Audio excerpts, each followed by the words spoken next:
कॅबिनेटने मान्यता दिलेली आहे आणि यामध्ये जे पीक पेरणी आहे, पीक पेरणी जर झाली नाही तर विम्याचा प्रश्न येतो कुठे? पीकच पेरणीच झाली नाही तर विमा काढला जाणार नाही, विमा मिळणार नाही शेतकऱ्यांना, ही गोष्ट खरी आहे.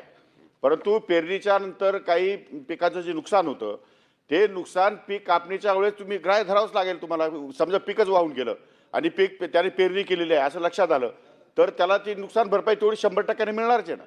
म्हणजे पीक कापणी प्रयोगावर आधारित जे ठेवलेले आपण प्रयोग ते 100% फायद्याचे आहेत शेतकऱ्याचे. पण तत्राप तरी सुद्धा त्या संघटनांच्या प्रतिनिधींना आणि विरोधी पक्षाच्या नेत्यांना काही आपल्याला बैठक घेऊन काही सूचना करायच्या असतील तर निश्चितपणे केल्या जातील, काय अडचण नाही येणार. अध्यक्ष बंटी पाटील,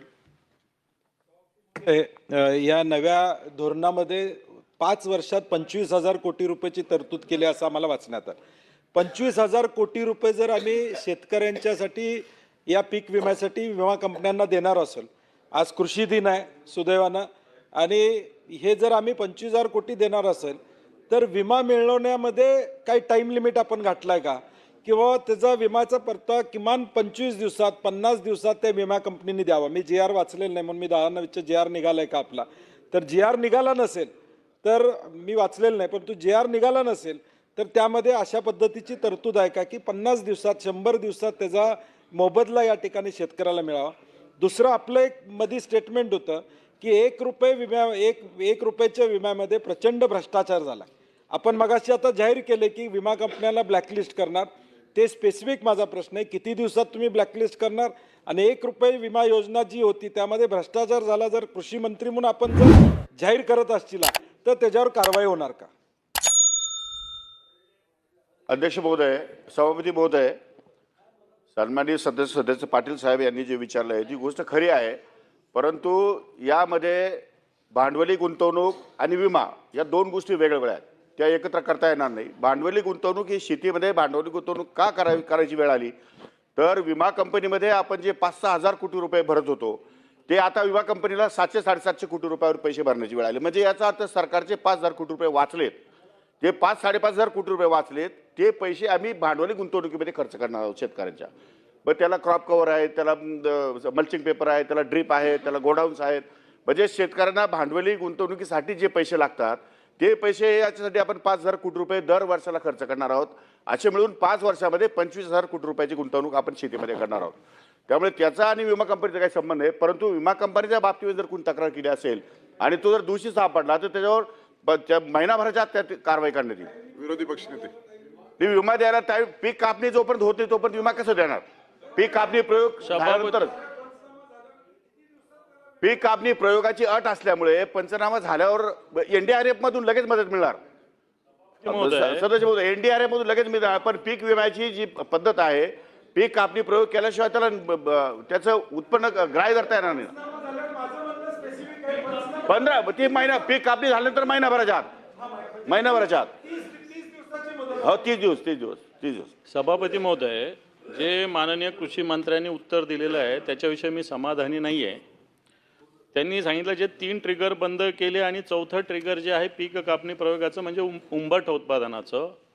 मला एक सांगा, पहिला जो प्रयोग असतो आपला मिड सीझन म्हणजे 21 दिवसाचा गॅप असला मान्सूनमध्ये, तर याला 2 वर्षापूर्वी 25% अग्रिम शेतकऱ्यांना मिळालं होतं. नैसर्गिक आपत्ती, वेगवेगळ्या ठिकाणी वेगवेगळी आपत्ती सभापती महोदय येऊ शकते. विदर्भात वेगळी आपत्ती येऊ शकते, मराठवाड्यात वेगळी आपत्ती येऊ शकते पिकावर एकदा पेरणी झाल्यानंतर. आणि तिसरं पोस्ट हार्वेस्ट कधी गारपीट होईल, कधी वादळ येईल, कधी वारं येईल, आपल्याकडे एवढे गोडाऊन्स नाही. आणि आता कृषी मंत्री म्हणतात की पीक कापणी प्रयोगावर आधारित आलं तर या 3 ॲव्हरेज येईल. कसं येईल? पीक कापणी प्रयोग हा 5 वर्षाच्या कापणी प्रयोगाचा ॲव्हरेज असतो. मला सांगा, या वर्षी जर अशा पद्धतीनं पोस्ट हार्वेस्ट नुकसान झालं किंवा मिड सीझन नुकसान झालं किंवा स्थानिक नैसर्गिक आपत्ती झाली तर याचं कसं उंबट उत्पादनाच्या आधारावर तुम्ही त्याच्यात इन्शुरन्स देणार? हा प्रश्न आहे. तुम्ही सगळं सांगतात की या 3चं ॲव्हरेज याच्यावर येईल. कसं येईल ॲव्हरेज सांगा ना तुम्ही. म्हणजे तुमचं उत्तर चुकीचं आहे सभापती महोदय, याचा जरा खुलासा झाला पाहिजे. एकतर मग हे शेतकऱ्यावर अन्याय कबूल करा, नाही तर मग असं खोटं उत्तर नका देऊ की तुम्ही मिड सीझन असेल, स्थानिक नैसर्गिक आपत्ती असेल, पोस्ट हार्वेस्ट असेल, याचं सगळ्यांचा ॲव्हरेज याच्यावर येऊ शकत नाही. 5 वर्षाच्या ॲव्हरेजवर पीक कापणी प्रयोगाचं दिलं जातं इन्शुरन्स. एका वर्षी त्याच्यावर थोडी दिलं जातं. आणि मग कृषी मंत्री असं सांगतात की याचा इफेक्ट होणारच नाही आहे. आणि मग याचा खुलासा झाला पाहिजे, कारण हा शेतकऱ्यावर मोठा अन्याय आहे. काही लोकांनी बोगस पीक विमा काढला म्हणून तुम्ही सगळ्या महाराष्ट्रातील शेतकऱ्यांना वेठीस धरताय. म्हणून याच्याविषयी जी लोकल क्लायमेटी असेल, मिड सीझन असेल, पोस्ट हार्वेस्ट असेल, याच्याविषयी सरकारने विचार केलाच पाहिजे अशी माझी मागणी. तो करणार का हा प्रश्न आहे. नाही तर हा खुलासा करू नका तुम्ही. पीक कापणी प्रयोगावर याचा होणारच नाही आहे परिणाम. पीक कापणी प्रयोग सगळं पीक वर्षभर खरीप असेल, रब्बी असेल, झाल्यानंतर जे माझं येईल मागच्या 5 वर्षाचा ॲव्हरेज काढला जाईल. मी मका घेऊ, मी ज्वारी घेऊ, मी गहू घेऊ, मी सोयाबीन घेऊ, याचं ॲव्हरेज केल्यानंतर काढलं जाईल. माझी जर पीक कापणीच जर झाली नाही, माझं मान्सूनच्या अभावी पिकाचं नुकसान झालं, एखाद्या नैसर्गिक आपत्तीमुळे नुकसान झालं, ते होऊच शकत नाही. त्याच्यामुळे हे उत्तर चुकीचं आहे सभापती महोदय. मला असं वाटतं त्याच्याविषयी खुलासा व्हावा. आणि महाराष्ट्रातला शेतकरी नव्या बदल झालेल्या पीक विम्याकडं खऱ्या अर्थानं बारकाईनं लक्ष देऊन आहे की या 4 टिगर जर आपण वगळल्या, बरं या 4ही टिगर केंद्रानं वगळलेल्या नाही आहेत आणि मग राज्यानंच आपण का वगळतोया. केंद्र सरकार मदत द्यायला तयार आहे. मला वाटतं अधिकाऱ्यांनी तयार केलेली ही पीक विमा योजना ही शेतकऱ्यांच्यावर कृपा करून लादू नका. शेतकऱ्याचं काय मत आहे हे जाणून घ्या. जे अधिकारी आपल्याला डेटा तयार करून देतात ते बाबू उन्हाळ्यात सुद्धा आईबापाच्या शेतीवर जात नाहीत. त्यामुळं मला वाटतं की काही शेतकरी प्रतिनिधीला कृपा करून बोलवा आणि सुटाबुटातल्या लोकांनी तयार केलेली विमा योजना त्यांच्या कोटामध्ये ठेवूया आणि शेतकऱ्याच्या शेतावरची पीक विमा योजना आणूया. म्हणजे केंद्राची योजना आपण का रद्द करायला लागलोय. केंद्र द्यायला तयार आहे आणि मग आपला हिस्सा आपण घातला की शेतकऱ्यांना त्या 4 टिगर महत्वाच्या आहेत. जर पेरणीच नाही झाली तर उंबरठा उत्पादन घेणार कसं तुम्ही. गारपीट झाली, पीक 100% गेलं, उंबरठा उत्पादन घेणार कसं तुम्ही. महापूर आला, माझं रानच वाहून गेलं, मग उंबरठा उत्पादन काय घराचा उंबरा घ्यायचा आहे का. आणि म्हणून मला वाटतं की याबाबत कृषी दिन आज आहे. तुम्ही शेतकऱ्यांना राज्यातला दिलासा द्या की आम्ही केंद्राच्या ज्या 4 टिगर आहेत ते राज्य सरकार स्वीकारल आणि त्याच्यावर एक तुम्ही बैठक बोलवा. त्याच्यामध्ये प्रतिनिधी, शेतकऱ्यांचे प्रतिनिधी आपली भूमिका मांडतील आणि तुम्ही निर्णय घ्यावा असं मी हात जोडून तुम्हाला विनंती करतो. कारण शेतकऱ्याला गरज आहे दिलासा देण्याची. सभापती महोदय, सर्वप्रथम माझी अशी विनंती आहे विरोधी पक्ष नेत्यांना की खोटं उत्तर दिलं हे रेकॉर्डवर येऊ नये. उत्तर मी खोटं दिलेलं नाही, उत्तर मी खरंच दिलेलं आहे. तुमच्या प्रश्नाचं समाधान झालं नसेल तर तुम्ही पुन्हा प्रश्न विचारा, परंतु चुकीचं तुम्ही स्टेटमेंट करू नका. तुम्ही खोटं उत्तर काढून टाका, रेकॉर्डवरून खोटं उत्तर काढून टाका. मी खोटं बोललेलं नाही, खोटं शब्द हा धरून नाही. हां, तुम्ही रिवाईज उत्तर मागा. त्यामुळे आता प्रश्न असा आहे की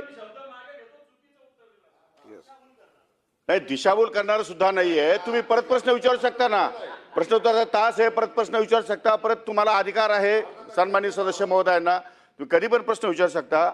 आणि यामध्ये सदभाऊ खोत आणि विरोधी पक्ष नेत्यांनी जी काही भूमिका मांडलेली आहे त्यामध्ये प्रश्न असा आहे की सरासरी उत्पादन जे काय आपण गृहीत धरलेलं आहे, उदाहरण लागवड केली किंवा पेरणी केली तर सरासरी उत्पादन आपण गृहीत आहेत.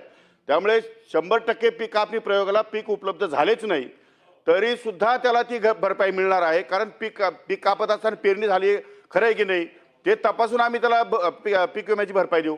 त्यामुळे तशा प्रकारचं होणार नाही. आणि तत्काळ जरी यामध्ये काही सूचना करायच्या असतील तरी सुद्धा मी एक मिटिंग आयोजित करतो सन्माननीय विरोधी पक्ष नेते आणि सन्माननीय आमदारांच्या बरोबर. काय अडचण नाही, तुम्ही सूचना करा. साहेब, आपण पण शेतकरी आहात. कोणतंही पीक असं काही म्हणता येणार नाही मी आज पेरलं आणि ज्या वेळेस हे सगळं शेवटचा टप्पा आहे त्यावेळेस पीक येईलच याचा भरोसा राहिलेला नाही, जसं सदाभाऊनी सांगितलं. म्हणून हा मुद्दा आम्ही उपस्थित करतोय. म्हणून हे तुम्ही मधले वेगवेगळे टप्पे आहे हे सुरू असले पाहिजे, हा आमचा मुद्दा आहे याच्यातला बेसिक. हा शेवटी शेवटच्या टप्प्यावरच होतो. या सर्व टप्प्या 1, 2, 3, 4 टप्प्याचा परिणाम हा शेवटी पीक शिल्लक राहिलं नाही तर कापणी ते कसली करणार. त्यामुळे जेव्हा जेव्हा पीक कापणी होईल तेव्हा त्याच्यानंतर महिन्याभराच्या 3 आठवड्याच्या आतमध्ये त्यांना आपण पैशाची व्यवस्था करू. परंतु यामध्ये सदभाऊ खोत यांनी प्रश्न मागे विचारला होता की केंद्र शासनाने ऑलरेडी पीक कापणी प्रयोगावरती आधारित विमा योजना सुरू केली. केंद्र शासनाच्या यामध्ये काही संबंध नाही. हे जे 3 ॲड ऑन केले होते ते राज्य शासनाने केले होते. तीन जे का क्रायटेरिया आहे त्या राज्य शासनाने केल्या, केंद्राने नाही केलेल्या. त्यामुळे केंद्राचा तर आदेश असाच आहे की पीक कापणी प्रयोगावर आधारित या ठिकाणी विमा योजना असावी आणि त्या दृष्टिकोनातून ठेवलेली आहे. पण तत्रा आमचे सन्माननीय सदस्य महोदयांना ज्यांना संशय असेल त्यांच्यासाठी एक आपण बैठक आयोजित करू आणि त्यामध्ये काही सुधारणा करता येत असेल तर निश्चितपणे करू. माननीय कृषी मंत्र्यांनी बैठक घेण्याचं कबूल केलं. चला तर शेतकरी मित्र भेटूया पुढच्या व्हिडिओमध्ये.